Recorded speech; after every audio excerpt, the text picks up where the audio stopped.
Sandaang taong lumipas, ngaya'y kalikasan nating lagas.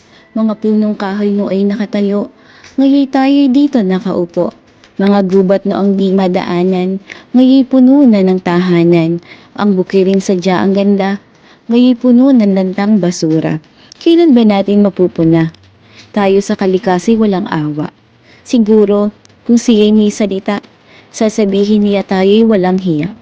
Unti-unti na nga nating sinisira ang sining na walang tagagawa. Tayo nga dito'y nakadepende, katulad nga raw ng isang bulate.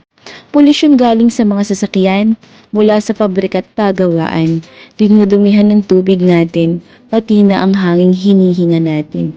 Basura mo itinapon sa daan, ngayon, sa bahay, naging dahilan. Kailan ka pa ba magiging responsable? Siguro may pagsisisi na sa huli. Dapat linisin ang kalat sa daan at tirahan. Hindi rin kasi magiging maganda na hindi na natin isipin ang ating kinabukasan. Nararapat lang siguro na ang mga hayop sa kagubatan ay dapat bigyan ng tirahan at walang katotohanan na ang kalikasan ay isa lang salitang walang kahulugan. Maniwala ka na upang masabing tunay kang madla. Magresiklo ng basura, dapat marunong ka. Kasinungalingan lang ang sinabi ng iba na masaya kapag ang estero ay barado dahil ang totoo, dapat mong mahalin ang kapaligiran. Pawang kabulaanan lang na maaari kang magkalat kahit saan.